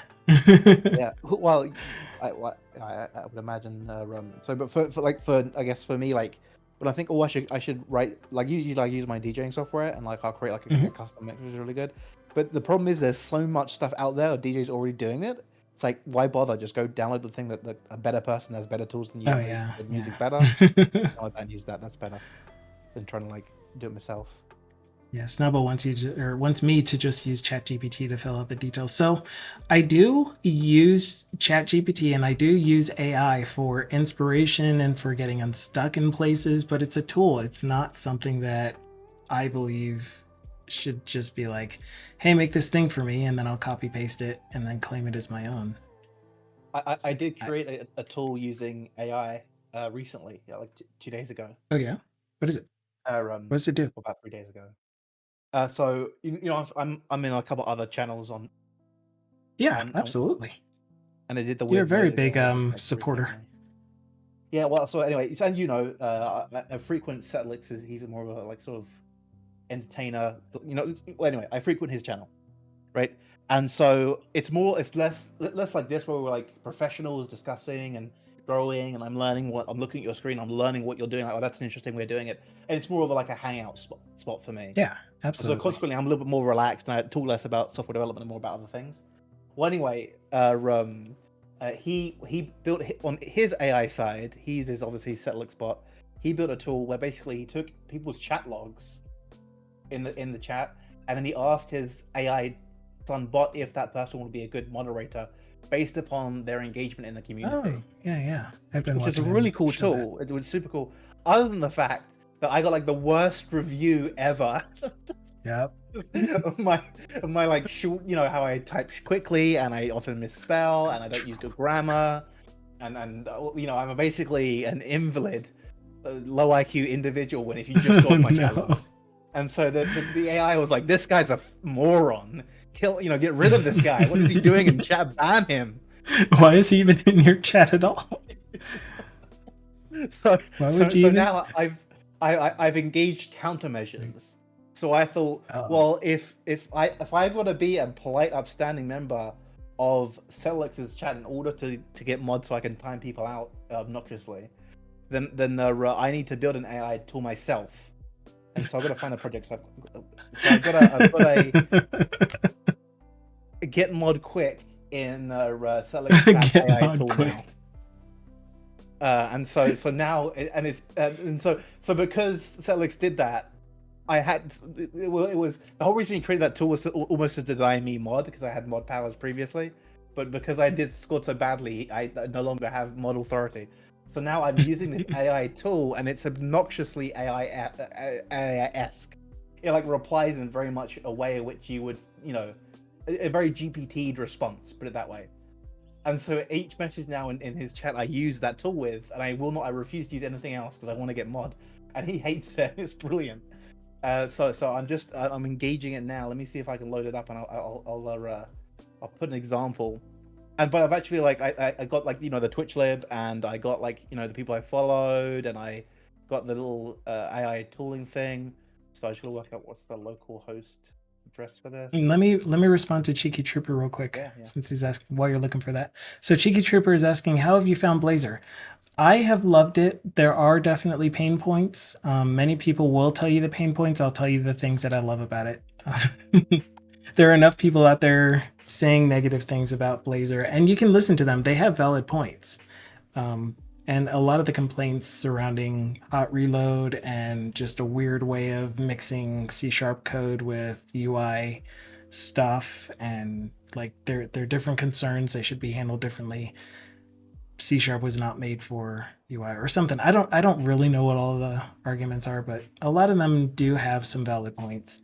But for me, I will say that I've been writing C# for a very long time. I used to use MVC a lot, and this is like MVC plus highly interactive, highly manipulatable UI, and all I have to know is HTML, CSS, and C#, and very little Blazor. So, because Hot Reload is Blazor. I just wish they didn't sell Hot Reload so hard as a reason to go to .NET. I think Razor is best since ASP Classic. I agree, though. Hot Reload is a myth. I still struggle with it. A lot of the times it works for me. Most of the time it's this thing called CSS autosync that just stops working. But the underlying functionality does hot reload correctly without even needing a root interruption. I change code. It says changes were applied successfully. I click the same button and it uses the new code. But CSS tends to stop auto syncing, but that's separate than hot reload. It's always been a pain point for me. Yeah, hot reload for sure has, and ironically, so I was just thinking about this a few days ago when I started this new project. So I started this new project, you know, with and I use Fluent UI these days, which I kind of like. And because it was a brand new project, right, with very little of my customization, very few Razor files, hot reload worked perfectly, like flawlessly. Every single C# change, every single HTML, CSS change, instantly updated, like you otherwise would. And so I think that's basically the experience that we're having, is that, or the experience that I've come across now, my more complicated projects, is I've got like 6 or 7 Razor class libraries. I've got like the logic separated out into a different project. Right, in my basic one, I just have everything in the project folder. There's no separation of anything. It's just a couple folders, a couple services, and that's it. I've got to remember that. What's that site that gets up? Oh, that's it. While you're remembering that. Oh, go ahead. I was gonna say, so that's been my thing with it right now, is they need to figure out how to separate it or work it out so where those more complicated projects have the same quality of hot reload that you do not on those newer projects, because it does work great. It's just when you get more complicated. And I think that they are working on something for .NET 9, if you didn't know, for this. Oh yeah, they always are. Definitely. Yeah. So Snobble said, I'm not worried over hot reload. Blazor editor stability is my most annoying thing about Blazor. And I have to say that is probably one of the most biggest gripes that I would agree with. I get tired of, so like what happens a lot of times is when you start having enough files, or maybe you just created a new file while the app was running, or just something weird happens when you're creating a new .razor file and it doesn't pick up syntax highlighting. It doesn't compile. It just, okay. Yeah. When you try to add a component, I haven't experienced that a lot. I don't have that happen a lot to me. Yeah. I remember specifically that it would happen, like I would just have a day where that would be a thing. And then like you restart Visual Studio and you're fine for like a month. And then again, randomly there'll be a day where it's like, well, I'm not going to highlight. But typically, I think that's actually not to do with Blazor, but I think that's just literally because Visual Studio. The editor. Yeah. Yeah, the editor. Like I'll open up in VS So it's the tool. It's always been that, and I agree with that. It's always been the tooling that needed more attention. And I don't remember if I said this out loud on the last stream, or on TBD Gamer's stream, but the tooling needs more love. It needs more attention, and for all of these minor quirks, the one that I think Snobble keeps talking about also is when he's fighting with, like, he's trying to do an if statement and he's trying to format it in a specific way, and then it keeps moving his stuff over and it just fights with him on formatting. Like, that is annoying out of the box. There are configuration changes that you can make to get .razor files to stop auto formatting your stuff for you, but you shouldn't have to. It should just work if they say it's going to work. Which one did you blog about? Man, in 2012, the WPF SAML editor was unstable, and I would keep Process Explorer Task Manager graphs open on the other screen, and I would have to pause when there was a sudden background processing jump. And here is a blog about it. Highway to the Danger Zone. Oh my gosh, look at how young you look.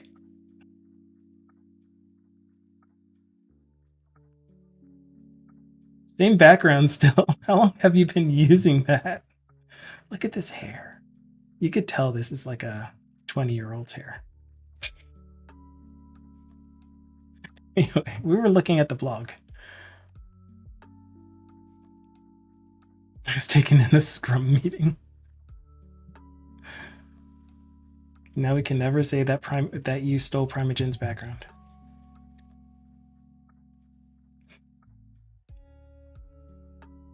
I don't understand why they say it's a beginner language, like everything is over.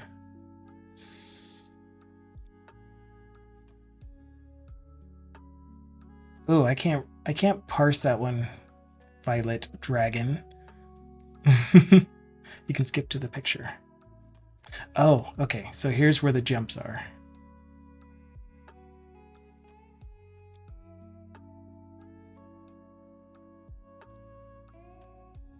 So I think you mean to say that everything is oversimplified where they change where they don't use the double ampersand, instead they use the word ampersand or and.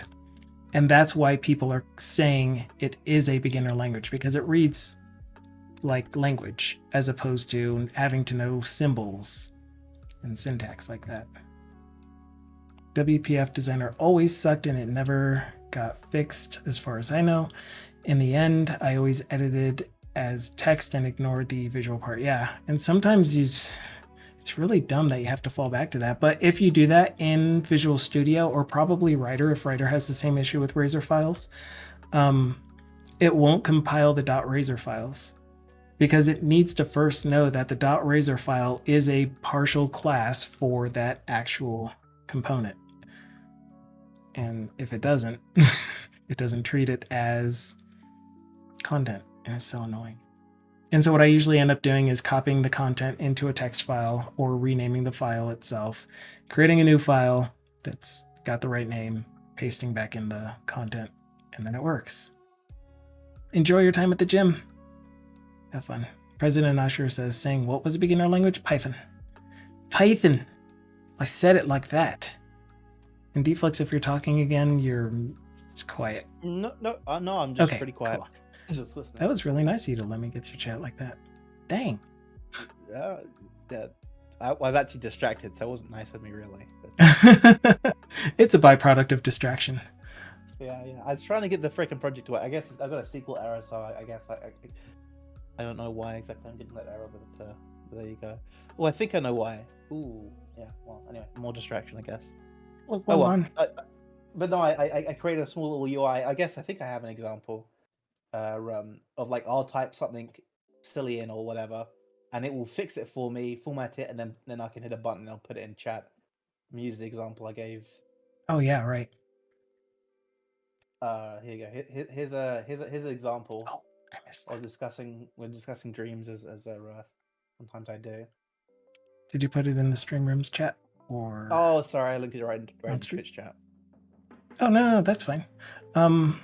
I did miss a cheeky trooper message real quick. Thank you. Looking to start a new project and not use Blazor as of yet. There seems to be a weird interactivity location. Have you found that it differs much on where you choose? Yeah, so the whole server rendered versus WebAssembly versus, or server interactive versus WebAssembly versus static versus auto. Yeah, there is a pretty big difference in .NET 8 in how you think about writing your Blazor application. For me though, it's exactly the same. You get the Blazor project templates, and on the one without the dot anything on it, you just reference all of the server-side implementations of your services, and on the one with the dot client or whatever it's called, I don't really remember what the two project names are. Anyway, you do all of your client-side implementations of stuff that use HTTP client, etc. And it's exactly the same process that I've been using this whole time. So Yeah, I was didn't gonna feel say much of that a difference. I guess if you're new to Blazor and you just want to get started, Mhm. just I like the where we've migrated like .NET 6, .NET 7 to .NET 8, we just set server interactive and that's it, and it's just a server app. And then you Yeah, just get yeah. out the Razor, do stuff, and you don't have to worry about any of those different modes. That's not something The only if thing you're that new I to Blazor, don't then you like have to worry about it. going straight to server app is that all of the UI rendering also happens on the server. So it's not just, you are taking No, I an know. MVC app that is already server rendered and turning it into a Blazor app that is server rendered with the same backend logic. But now you're also sending the UI commands to the server instead of using something like client-side JavaScript. But I meant more of like getting a project started, getting someone that can start building out with Razor and like learning out, how that all works in the syntax. And they didn't want to worry about that modes thing. That you don't have to contend with it if you don't want to. Put it that way. That's just an additional feature they added in .NET 8 that you can add more use to it. And I still haven't quite got. I tried using it. I still haven't quite got my head fully around it yet. It's still a little bit of a gray area for me. I think I tried setting up a project that was like going to be the client-side version, but then my thing is that you can't tell. Well, okay, I asked it, and I think someone gave me an example, and then I couldn't implement the example. But right now, there's no like. To me, they should have made like a little component out the box that just has a little string in it that says what mode you're in. That would have been if I had that from the day one, that would have been great. Yeah, and they're adding it to .NET 9, but is it? Or they're adding a programmatic way for you to get which render mode is active. Okay, perfect. Yeah, because that was really missing, like out the box. Because I'd be super happy if I could transfer from Blazor server to WebAssembly. That'd be amazing. I'd love that feature, but I need to know when it's happening because things change.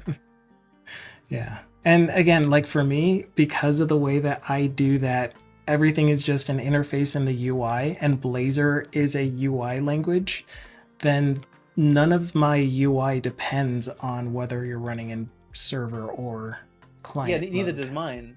Neither does mine. But I have the same sort of setup that you have, or we would have in like .NET 6, where you have a WebAssembly project and a server project, and you just simply, use those Razor class libraries, and then the backend is then different either interfaces. Yep. Yeah, so I have the same thing, but like I say, they didn't quite.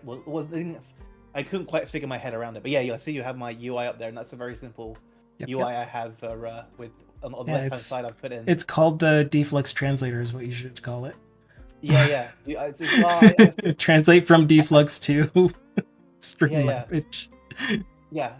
This is how to get a mod quickly and tell it to chat is to use as tooling. So I have I have a dream where I'm stuck in the elevator and it translated to sometimes I have these wild dreams where I'm stuck in the elevator. I love just such a you know what I mean? When we read AI output, we always read it like that. I do the same thing. It's like sometimes you have to have that voice. Yeah, it is. It's very pretentious sounding. It absolutely is. I wonder if it means I could mistake the steps. But I know they also called me fat in there as well, which is brilliant. I like that. So I thought it'd be a little bit funny. When I said to what I meant to says translator, that's exactly deflux speaker. It's like, I'm sorry, what? Yep. Yeah, so if I'm responding very GPT-like responses, because I've engaged the better version of myself, which is now AI. Everything I say now is going to be AI moderated. Oh, jeez. I do not condone this behavior for anyone that's listeing, but I mean, if it helps actually, you communicate better. It didn't sound so pretentious, and I do have some nominal dexterity problems that I have since I was a kid, but I didn't know that, but now I do. Yeah, well, they're very, very, very nominal. But if I could make it less ChatGPT, I'd be inclined to use this at work and stuff, because it is very polite. It does organize your sentence into something that does make sense. Even if it's like the level of professional, what's the word? Professionalism? Yeah, is significantly higher. I just gotta, if I could tune in the prompt to make it a little bit more less AI, obviously GPT'd, then I might very well use it. Yeah. So like, I don't know if you have this or not, but did you give it an initial instruction? Yes. AKA Yeah. the I gave it a system whole message. Yeah, I gave it a whole like spiel about who I was, what it was, because typically like it defaults to being like an assistant and asking questions. Yeah, answering TBD questions. Gamer So I has a had to, really like, good suggestion for you. please include some minor grammatical errors and occasional typo. Well, I want it to be. I don't want it to be. I want it to like when you type that sentence, that was grammatically correct and didn't have typos. I want it to be. There's no. I guess, but I don't think it's more the sounding of it, right? And adding the emojis on the end. I guess I don't know. You might be right. Maybe I should. But then if I say that occasional, it's gonna interpret that for that prompt, and it's gonna occasionally put it like 1 in every 3 words. Well, not if you put it. Oh yeah, true. I mean, well, if you put it in the system message, and you phrase it something like, "When you're responding, sometimes do what TBD Gamer said to do." Maybe it will. Yeah. So I got a little I got a miniature masterclass from Setlux about how to do the prompting stuff, and he helped me Oh yeah, write some he gave more you a prompt engineering class. Yeah. Because he knows the stuff, man. And I can so, still sell you my not really mine, but one that I inherited, the perfect prompt perfector, where you have a conversation with ChatGPT and you say, "Let's make this prompt perfect," essentially. And then you take the output from that session of perfecting the prompt, and then you feed it to ChatGPT. And well, actually, so I did open up ChatGPT and I asked to help me build the prompt, and and so I did that, and then I also like I wanted to give it some character information, but I really didn't have any clue what freaking character I should play, so I just picked a character in a movie and I told it to write a poem about it, and I put that in the prompt, because I wanted it to be somewhat comical and rhyming and whatnot.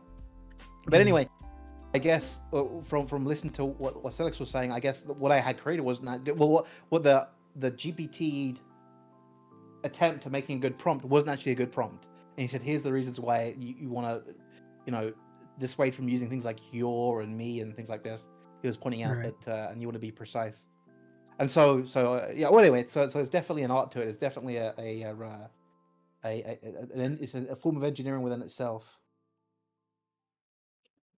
And Steve, I did a terrible job with my comment back to you. I was trying to support your statement by saying, yeah, and in some languages, it's the syntax of curly braces and semicolons. But yeah, I did a terrible job of it. I was just trying to agree with you.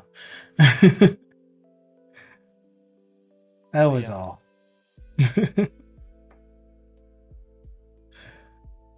Ooh. All right. Well, I'm going to go ahead and start wrapping up so we can do our stand-ups now, because I do want to get off the call. I want to get out of this meeting on time so that I can go back to work. I want to say that in every single one of our meetings. So, stand up. You should say I want to get out of this meeting on time so I can go back to streaming on Twitch. Well, that was the meeting for 10 o'clock that got scheduled this morning at around 4 o'clock. Standard. Who was the nutcase up at 4 a.m. in the morning? That's crazy. Me, obviously. But not just me, one of the stakeholders as well. Okay. Well, that's very, very crazy. I always get nervous because this is the only actual times I've actually do anything that's remotely sounding agile or stand-up-ish. Like the last time I did a stand-up was on this stream three so weeks ago, or it was 5 weeks ago. The last time you were here. So I don't know what to say or do, but I'm well. What did you work on before, from the last time that you told us to now? What are you working on now? And do you need any help with anything? Do you need anyone for anything? So I've been improving my it's like I mentioned, my side projects, which has been going really well because I got really organized with it, and I've been doing this AI project. Do I need help? Probably, but I'm just a one-man machine, so operation. So I guess I have help from 3 people, me, myself, and I, which is ample. Awesome. For more than I what have. I've been doing, but But I gotta make some Reddit posts, I think, because I have some questions that are unanswered about a few things. But I'll get there on those. To tell taking your That usually happens at stand-ups too. Your network connection seems to have dropped out a little bit, and you kind of. Oh, yeah, it did that. Yeah, it makes the disconnect noise. Am I back? Yep. No. Yep. Maybe. Actually, the visual on the Discord is, I don't know. What? Okay. Yeah. So there you go. I don't know. What was it? What else do I got to say? That was it. Like That was you said, it. you have no blockers because you're only working with you, yourself, and you, so you aren't really going to be working with anyone else. Yep.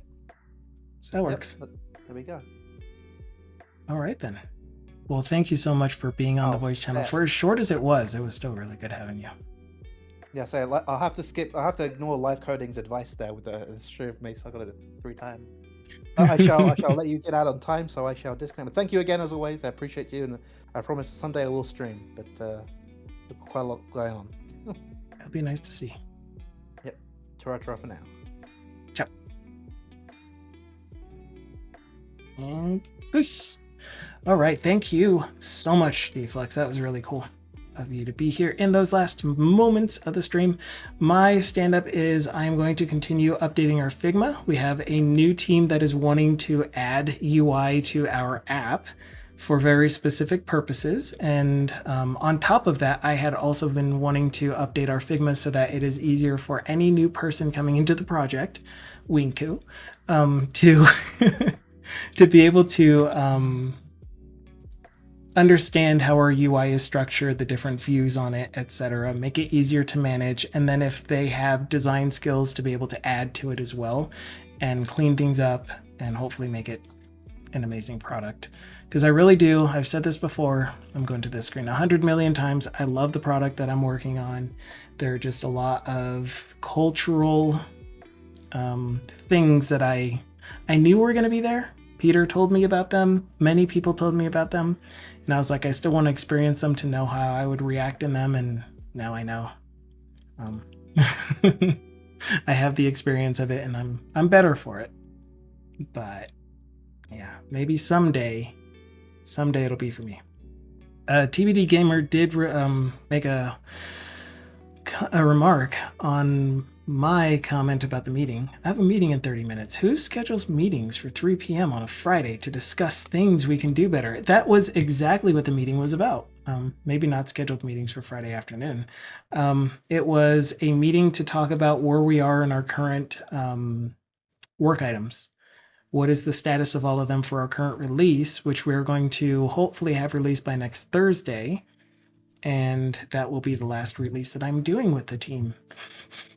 Which is, again, for the product, kind of sad. So if you didn't know, I will be leaving my current position on the 17th or 18th of next month will be my last day. So if you aren't part of the Discord, I did post information about the position that I am vacating. And if you're interested, hop into the Job Alerts channel, read about it. We do have one interested party, and hopefully that works out. There's one minor hiccup, and I hope that it just works out because I'm impressed with the person. So yeah. But now you know, D-Flex. So my official last day is the 17th of May. I think it's a Friday. 17th. And then from there, you'll know what I do once I am in that position to tell you. So most of you already know or have an inkling, but that's it. 24-hour stream soon. No, not gonna happen. So I tried to rate this guy last week. Oh man. But we also have Big Gamey, who I tried to rate on Wednesday. And then there was also Solo, who I tried to rate on Wednesday, but I don't think he's streaming at the moment. Not Solo, Sedlix.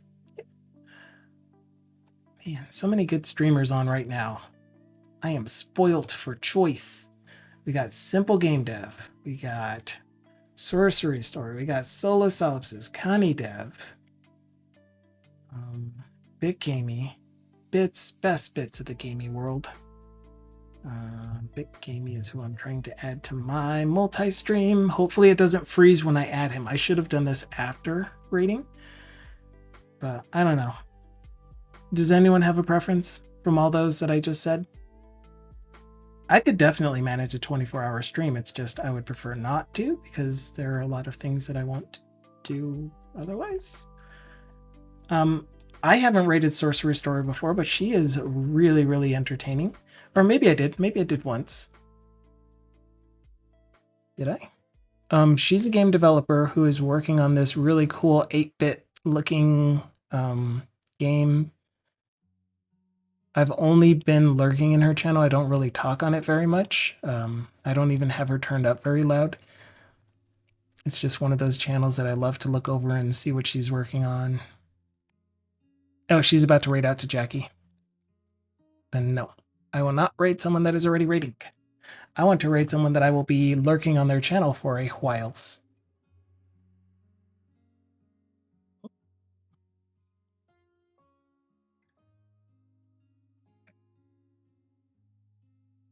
So that leaves us with Simple Game Dev, Solo Solipsist, Bit Gamey, Cunny Dev, Bardaki, Muniz. Oh my gosh, there are too many good developers on right now.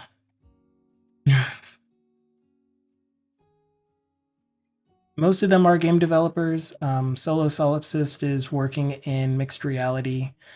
I will be having his channel turned up and BitGamey's channel turned up until BitGamey has too many noise alerts that make me have an anxiety attack. Then I'll turn them down for a bit. But anything? Anyone? Time to roll the dice. Oh, you know what? All right. 1 is Connie Dev. 2 is Solo Solipsist. 3 is Bit Gamey. 4 is Simple Game Dev. Simple Game Dev. You said roll the dice. And if we roll a 5 or a 6, then what? Dice roll? Roll die.